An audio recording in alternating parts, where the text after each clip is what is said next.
ready, B? Let's go get 'em. Look for me. Exactly.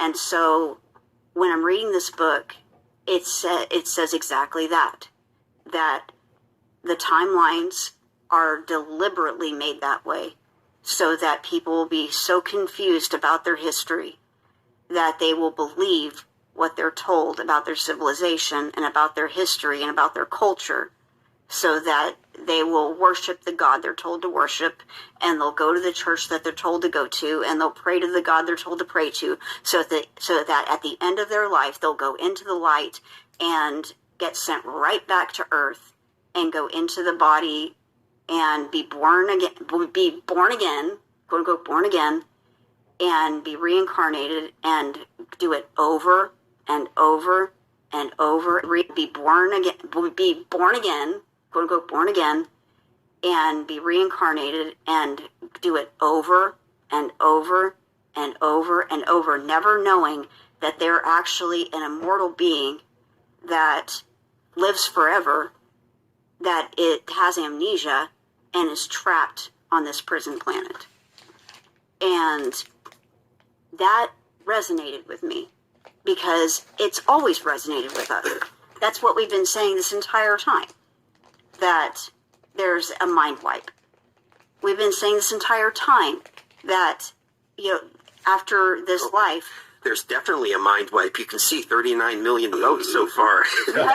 Their minds have obviously been wiped for like 4 years. Yeah, but it's even bigger than that. It's way bigger. I don't mean to make jokes. It is way bigger than that. It is. And what she's saying, though, is that the pyramids, especially, the pyramids, the mega structures that were built 10,000 BC are part of the system that keeps people here.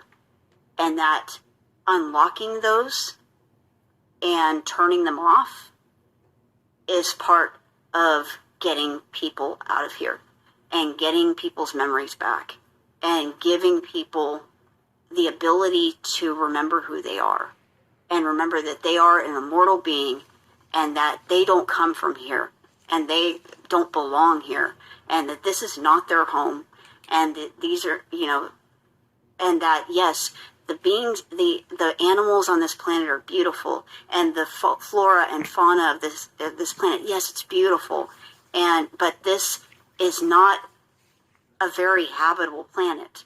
Well, what was interesting is when you were telling me about the part that says how they purposefully keep people from knowing or seeing any kind of symbolism that can remind them of homeworld, whether it's UFOs or life on other planets or even consciousness type stuff. And it seems like the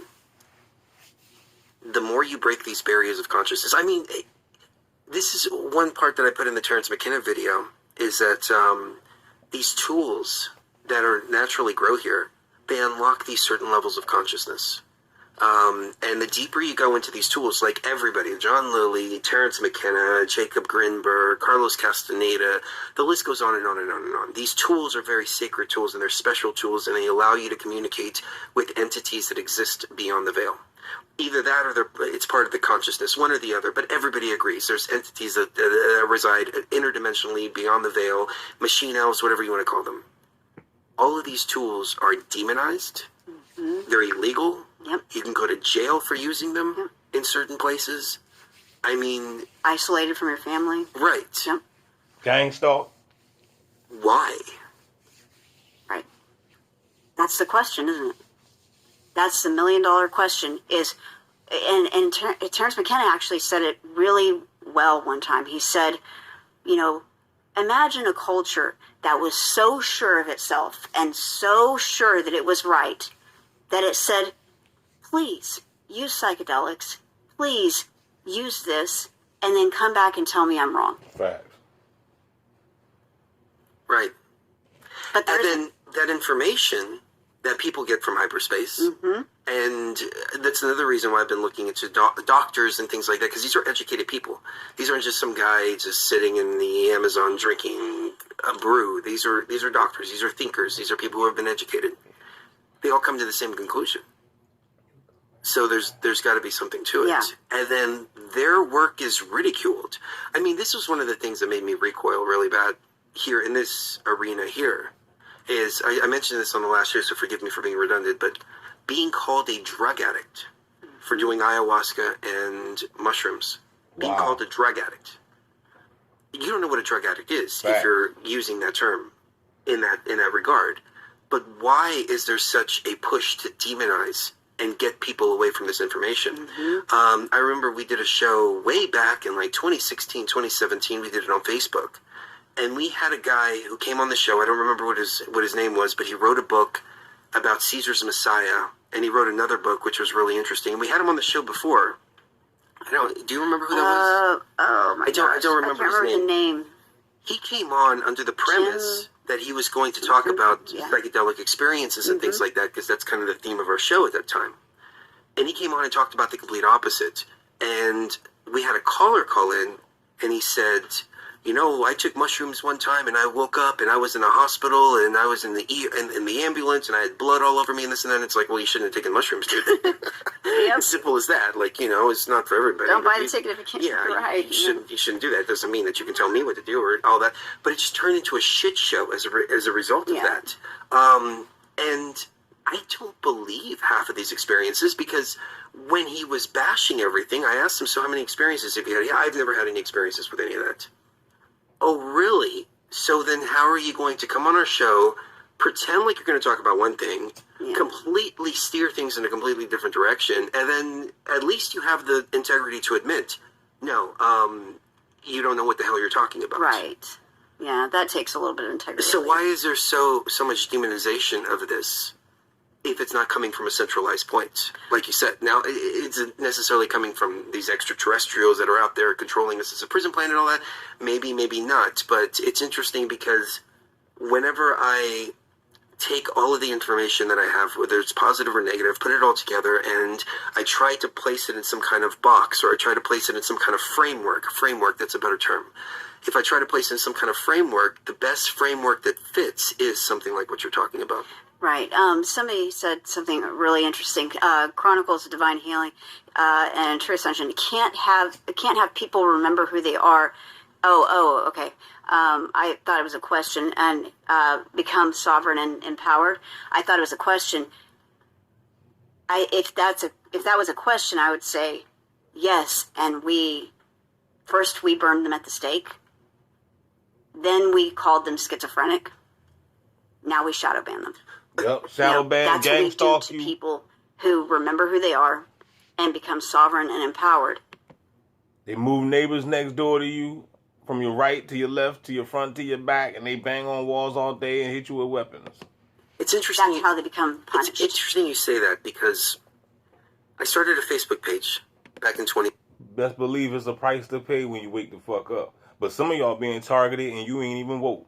So just imagine when you do wake up, they really gonna be on your ass. 20. It went viral. Yep. Like, I mean, hundreds of thousands of views just overnight. Yeah. On just the most mundane stuff. We were sitting outside waiting for an appointment, and I just turned on the camera and just started talking. Hundreds of thousands of views. And then immediately bashed by, who was it? Some mainstream media outlet did a freaking hit piece on me and all kinds of stuff like that. They they banned the page. They shadow banned our YouTube channel. They did all this. And they put that article out there in mainstream media almost as if to say, if you speak this level of truth, this is what's going to happen to you. Here's the example. And I think that goes along the lines with psychedelics and things like that. If you get to these levels, this is what's going to happen. Bad things are going to happen to you if you cross these lines, if you cross these thresholds, if you think in a certain way. So it's not about shadow banning us. It's not about putting us in jail and, stuff like that when it comes to like psychedelics and stuff like that. It's not about the person that they're attacking. No. It's about all the other people that are going to follow in line and go, I don't want to end up like that guy. Right. They don't want you to be no influencer. If you have the light, the juice, you can attract a tribe So therefore, they must shadow ban you so that way you can be disconnected from your tribe. And that's why they infiltrate your channel with nothing but bots and NPCs, because they want that to be your tribe. And they want people to gaslight you and call you crazy and all this bullcrap. But at the same time, you do have your peoples out there. You just might not be able to reach them because they shadow ban you. It's ridiculous when I leave comments on people's channel that my comments mysteriously disappears all the time. I don't care if it's a cooking show channel I'm watching. Somebody could be making a grilled cheese sandwich and I could comment about the grilled cheese. It don't matter. They will take the comment down. Not the people that own the channel, but these archives that's controlling. Some AI bot freak is monitoring every single thing that I do. And they will make sure that that comment is removed no matter what channel it is. Not about the person. It's just like Terence McKenna said, it's not the person. The person is usually martyred in some horrible way. It's about the idea. Mm-hmm. You know, it's and to about get the everybody idea. else to fall in line. Exactly. Yeah. Exactly. You know, it's about the archetype. It's about Yes, that's it's about a great way stopping to, the archetype. Stopping the archetype. Stopping that archetype from catching fire. Stopping the Christ. Stopping the Messiah. They always want to stop.